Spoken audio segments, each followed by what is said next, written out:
Saludo con la paz de Dios a todos los hermanos de la congregación de Alfa y Omega. El tema que nos corresponde en esta tarde es los dones del Espíritu Santo para la iglesia. Y leemos la palabra de nuestro Dios en 1 Corintios capítulo 12, versículo 1 al 3, que dice: No quiero, hermanos, que ignoréis acerca de los dones espirituales. Sabéis que erais gentiles, se os extraviaba llevados como se os llevaba a los ídolos mudos. Por tanto os hago saber que nadie que hable por el Espíritu de Dios llama anatema a Jesús, y nadie puede llamar a Jesús Señor, sino por el mismo Espíritu. Desde el día de Pentecostés, los dones del Espíritu Santo enriquecieron la vida de la iglesia de una manera extraordinaria. Los dones del Espíritu Santo se hicieron manifiesto de manera constante en la iglesia primitiva. El bautismo con el Espíritu Santo capacita al creyente para recibir el poder divino de los dones espirituales para ser testigo eficaz del Señor. No se debe confundir el fruto del Espíritu Santo con los dones espirituales. Podemos diferenciar los frutos del Espíritu Santo, que es la manifestación y producto de la vida divina puesta dentro del creyente en la regeneración. Y los dones del Espíritu Santo son manifestaciones sobrenaturales directamente del Espíritu Santo usando la vida del creyente para el beneficio de la iglesia. El Espíritu Santo es el dador de los dones. El Espíritu Santo es el que da poder. Los dones del Espíritu Santo son manifestaciones sobrenaturales y aparte de ser sobrenaturales son manifestaciones del Espíritu. Los dones son demostraciones divinas. Son impartidos de acuerdo a la soberana voluntad del Espíritu Santo. Los dones son dados para enriquecer la vida de la iglesia, para que la iglesia sea edificada, para que muchos inconversos lleguen a las plantas del Señor, también para que la iglesia crezca en número y en bendición. Las diversidad de dones no nos deben llevar a la desunión, sino debe conducirnos a la perfecta unidad. No hay don más importante que otro porque todos revelan el poder y la gracia infinita del Espíritu Santo para el beneficio y el crecimiento de la iglesia. Podemos clasificar los dones espirituales. El primer grupo tenemos los dones del saber, que corresponde el don de sabiduría, el don de ciencia, el don de discernimiento de espíritu, los dones del hablar. También ahí está el don de profecía, el don de diversos géneros de lengua, don de interpretación de lenguas. Y el último grupo, dones del actuar, don de fe, el don de sanidades, el don de milagros. Empezaremos en esta tarde con los dones del saber, con el don de sabiduría. Palabra de sabiduría, 1 Corintios capítulo 2, 4 al 5, dice: Y ni mi palabra ni mi predicación fue con palabras persuasivas de humana sabiduría, sino con demostraciones del Espíritu y de poder, para que vuestra fe no esté fundada en la sabiduría de los hombres, sino en el poder de Dios. Nos referimos a la sabiduría divina, la sabiduría del Espíritu Santo. El don de sabiduría es cuando el Espíritu Santo indica el procedimiento a seguir para alcanzar los fines excelentes en beneficio de la iglesia y su entendimiento. Tiene por objetivo lograr invariablemente la edificación de los miembros de la iglesia. El don expresa por medio del lenguaje, en la predicación del Evangelio de Cristo, en la predicación del sacrificio que Él hizo y en la explicación o la exposición adecuada de la palabra de nuestro Dios. Ejemplo de esta manifestación del don de sabiduría vemos en Hechos 6, capítulo 8, versículo 8 al 10, en caso de Esteban, que quisieron disputar o discutir los de la sinagoga, siendo vencidos por la sabiduría del diácono de la iglesia de Jerusalén, con sabiduría que no era de él, sino del Espíritu de Dios. Esteban no habló por sí mismo, de su conocimiento, sino con las palabras sabias y de autoridad de quien es usado, es por el Espíritu Santo. El don de ciencia. El don de ciencia es aquel mediante el cual el Espíritu Santo explica las verdades bíblicas con el máximo grado de certeza para lograr la salvación y la edificación de los hombres. explica la verdad bíblica. El Espíritu Santo expone con tal fuerza la doctrina sana, la sana doctrina.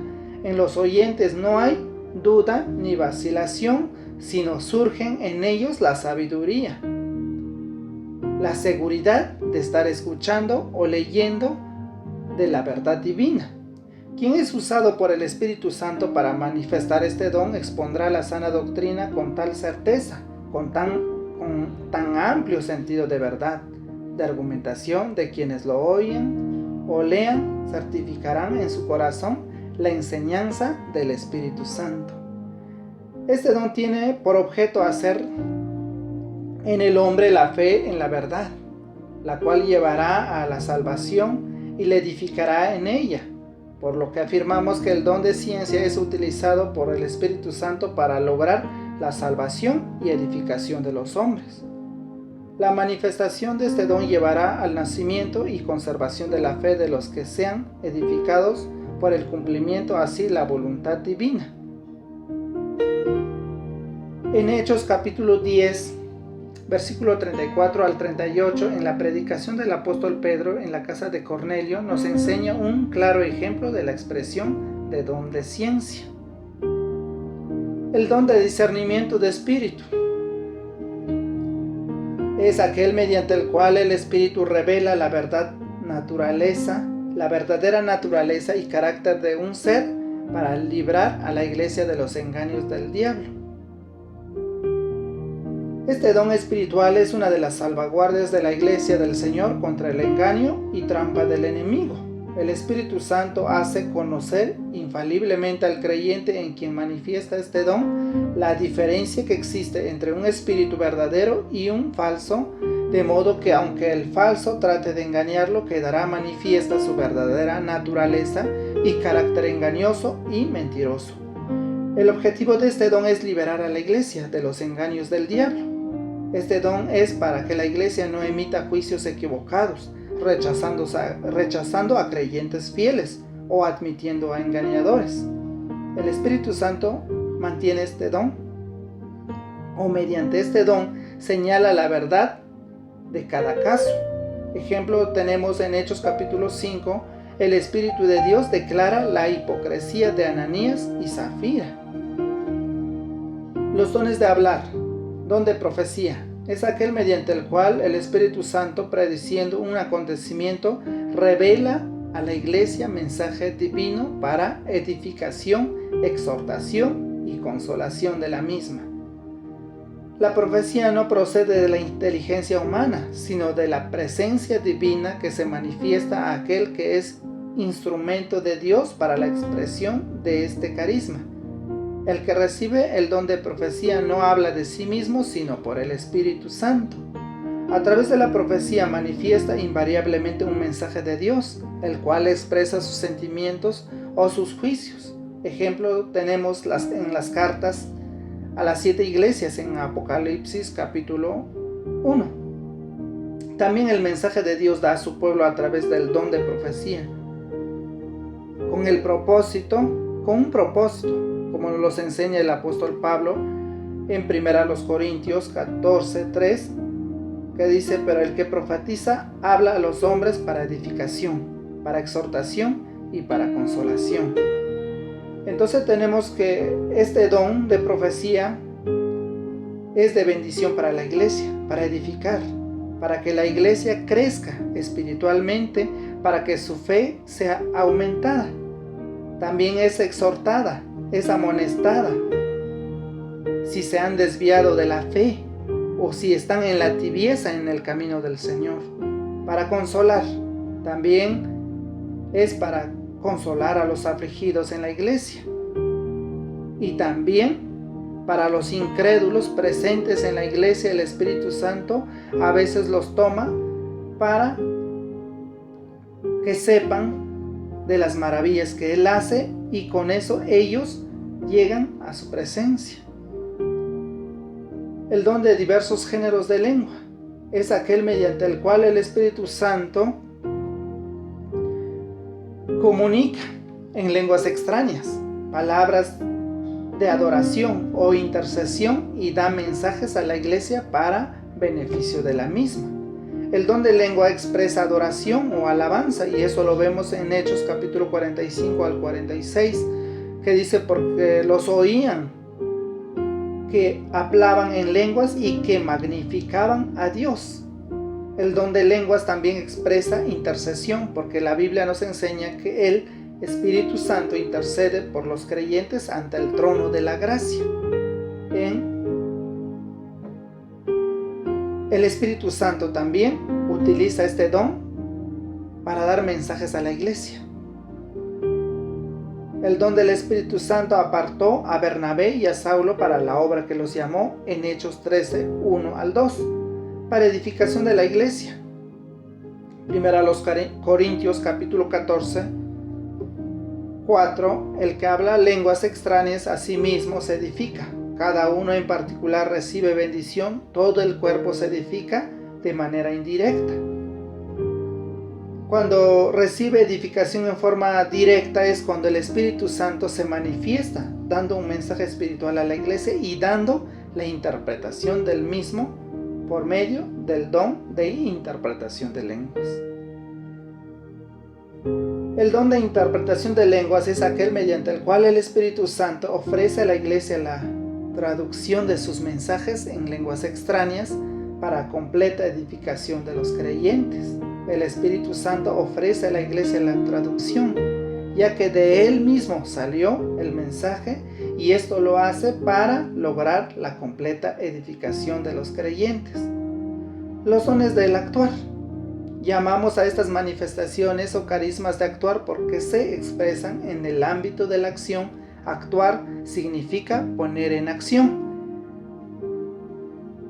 Empezaremos con el don de fe. Es aquel mediante el cual el Espíritu Santo transmite una convicción inconmovible para actuar como si ya fuese una realidad lo que se espera para beneficiar a la iglesia. Es un carisma de acción, o sea, que manifiesta la fuerza, la potencia con que el Espíritu Santo actúa con el creyente en quien expresa dicho don. Lo impulsa ante la adversidad, ante las luchas, ante los problemas o dificultades. Produce en el creyente una seguridad firme, sobrenatural, no interesando los impedimentos. Manifiesta la fuerza, la potencia con que el Espíritu Santo actúa sobre el creyente en quien expresa dicho don. Tenemos un ejemplo de este don en Hechos capítulo 28 del 1 al 6. Un ejemplo del don de fe del apóstol Pablo en isla de Malta, donde una víbora se le prendió de la mano y Pablo no se alarmó. El Espíritu Santo expresó el don de fe en él. Don de sanidades. El don de sanidades es aquel mediante el cual el Espíritu Santo efectúa directamente la salud física de los enfermos para crecimiento y edificación de la iglesia. Se realiza sin la intervención humana, sino directamente del Espíritu Santo, quien sobrenaturalmente vuelve la salud del enfermo. El don es para todo tipo de enfermedad y también para todo tipo de enfermos. El don también es con el propósito de edificar a la iglesia. La fe de la congregación es estimulada al ver las sanidades de los enfermos. Los no creyentes también son alcanzados por las maravillas del Espíritu Santo en este don, el crecimiento de la iglesia, tanto en bendiciones y también en números. Ejemplo tenemos de este don en Hechos capítulo 3, versículos 6 al 7, la curación de un cojo en la puerta del templo, la hermosa. También tenemos el don de milagros. Es aquel mediante el cual el Espíritu Santo produce la suspensión o alteración de las leyes impuestas por él mismo a la naturaleza para beneficiar a la iglesia. Es un hecho sobrenatural debido al poder divino. Se trata de un hecho sobrenatural. No podrá explicarse naturalmente puesto que va más allá de las fuerzas o procedimientos de la naturaleza misma. El Espíritu Santo ejerce el don de milagros para beneficio de la iglesia también, para promover el crecimiento numérico de la iglesia, para edificación espiritual de los creyentes. También tenemos ejemplos, cuando Dios detuvo el sol para que los israelitas pudieran triunfar ante sus enemigos, en el libro de Josué, capítulo 10, versículo 12 al 14. Vemos el don de milagro. Todos estos dones que hemos visto es para beneficio de la iglesia, para edificación, para que la iglesia crezca espiritualmente y crezca numéricamente. Y dice en su palabra en el Evangelio de San Marcos, capítulo 16, del 17 al 18, dice: y estas señales seguirán a los que creen, en mi nombre echarán fuera demonios, hablarán nuevas lenguas, tomarán en las manos serpientes, y si bebieren cosas mortíferas no les hará daño, sobre los enfermos pondrán sus manos y sanarán. Esta es la promesa de nuestro Dios para cada uno de nosotros que hemos creído en su nombre. Esforcémonos, hermanos, para que seamos partícipes de estos dones y ser de beneficio y de bendición para su obra gloriosa. La paz de Dios, hermanos.